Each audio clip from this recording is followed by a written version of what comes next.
معك محمد، من حيث انتهت قبل قليل مباراة تحديد المركزين الثالث والرابع، في المجمل هي مشاركة تاريخية، إنجاز للعرب أن يتنافس منتخبان على المركز الثالث، ولكن الخسارة المصرية القاسية بسداسية لربما أفسدت شيء من فرحة جمهور الكرة المصري، لأنه كان في توقعات أن المغرب كعبها أعلى شيئا ما، لكن ليس أن تكون النتيجة السداسية بالضبط. يعني هي الفكرة أنه هذه الخسارة جاءت في وقتها، بكل صراحة بهذا الشكل جاءت في وقتها للمنتخب المصري بالذات، لأنه إذا نظرنا للحملة المصرية كاملة في الأولمبياد هي عبارة عن كوارث، يعني لا يوجد، يعني النجاحات لا تذكر، وهناك سوء تنظيم كبير جدا بكيفية ذهاب الحملة. فكرة القدم هي المتنفس الأكبر وهي المشاهدة الأكبر لهذا الشيء، فكان متوقع أن تكون مشاركة خجولة. المدرب ميكالي قدم منتخب محترم بما لديه، لكن هذا لا يلغي أن هناك مشاكل كبيرة جدا وأمور يجب حلها في الاتحاد المصري.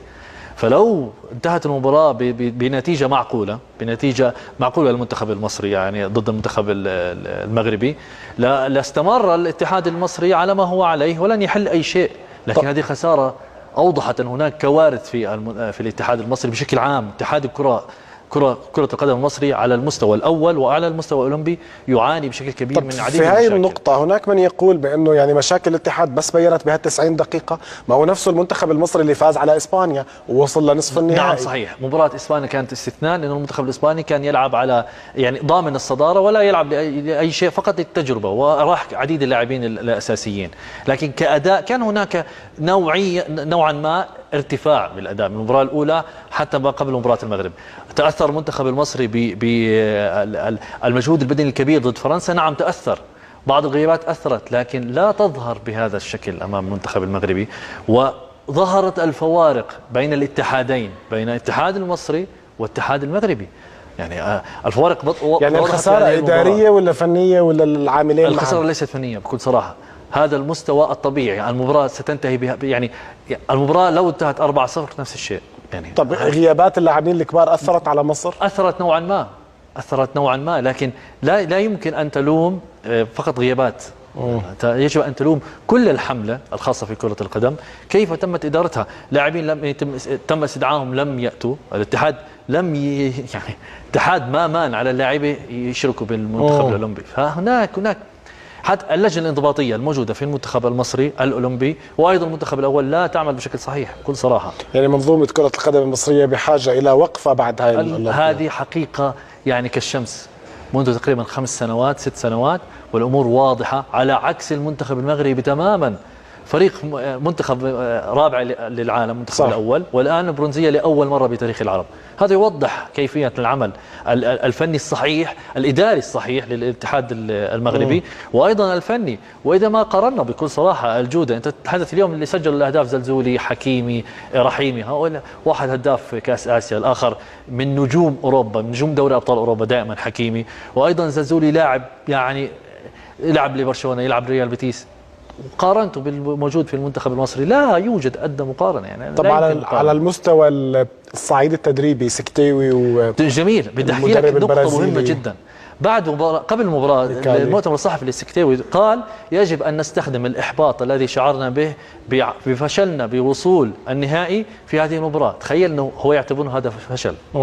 هذا بوضح لك، لأنه مباراة نصف النهائي كانت قريبة جدا من المغرب. عند مصر كان في احتفالات بالوصول لتحقيق البرونزية، والمغرب يعتبروا ذلك فشل. هذه تعكس مدى سقف الطموح والنظرة والتخطيط والعمل، لأنه أنا أعطيتك كاتحاد، أعطيتك كل شيء، يجب أن تنجح.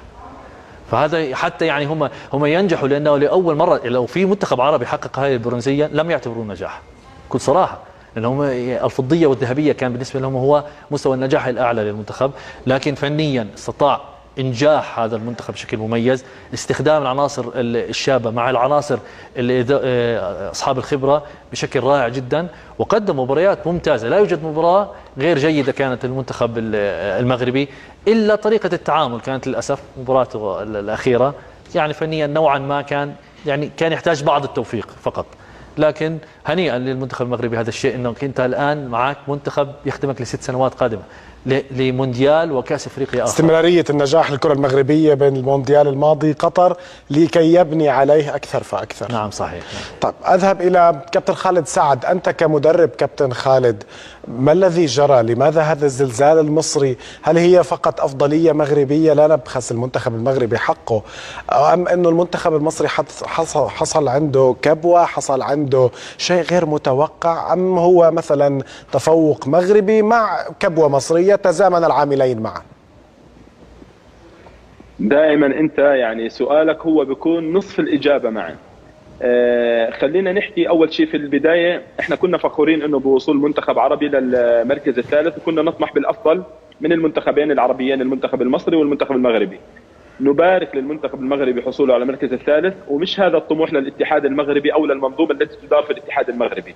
فريق بيعمل من 15 سنة، بيعمل بمنهجية وبيعمل باستمرارية وبيعمل يعني بمشروع رياضي كنا شفناه يعني نتائجه سواء بالمنتخب الأول أو المنتخب الأولمبي.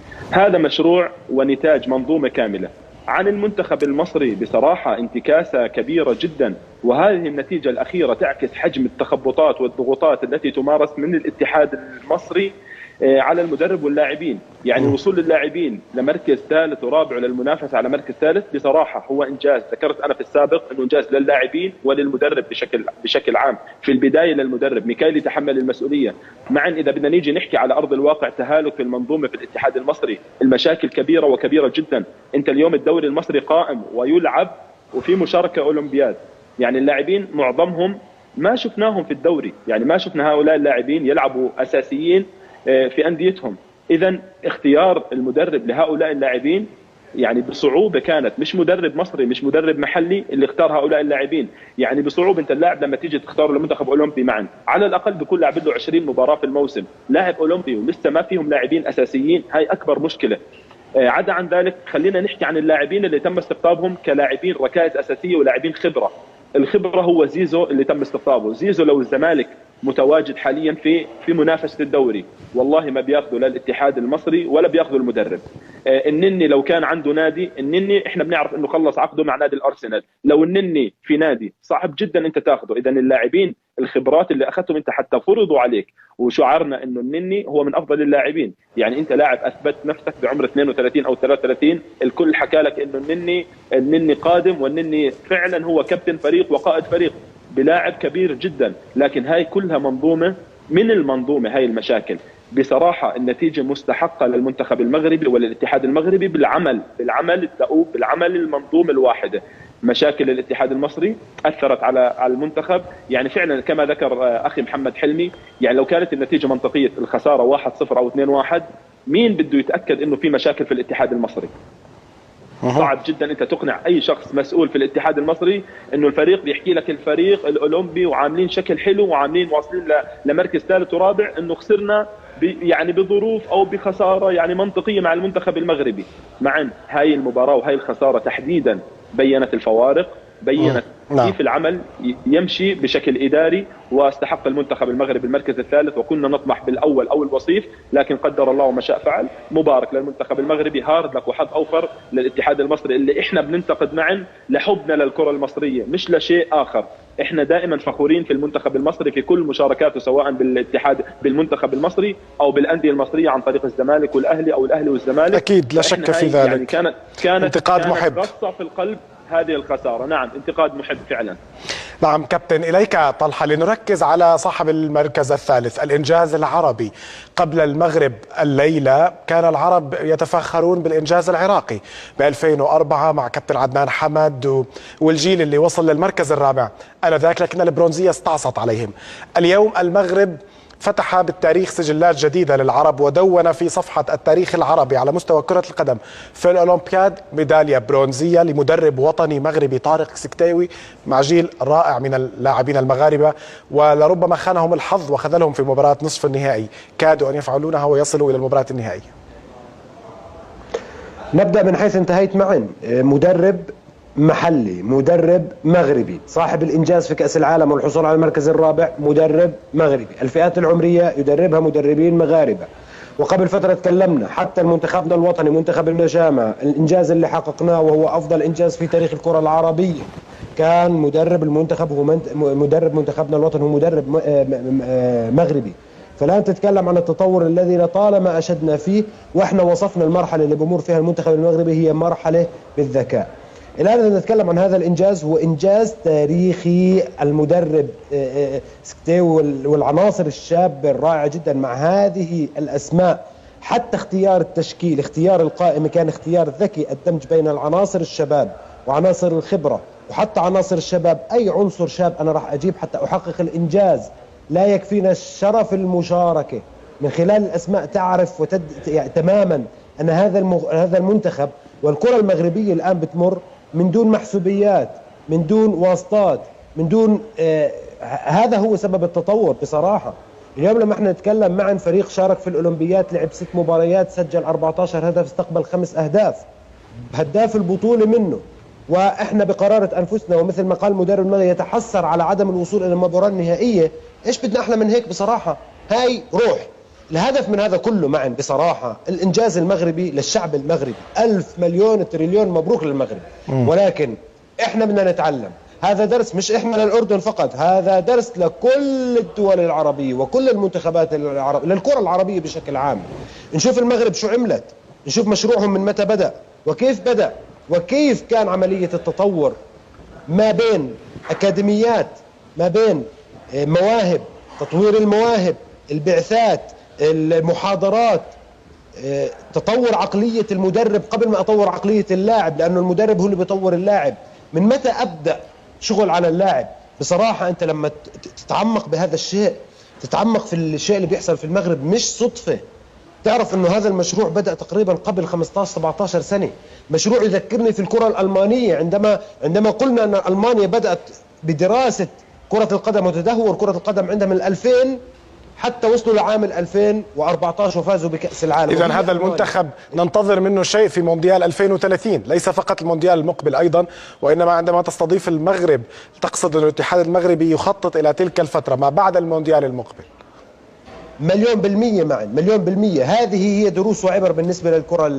اليوم لما احنا نتكلم معا ما بنتكلم عن فئة واحدة، ما بنتكلم عن 11 لاعب فقط.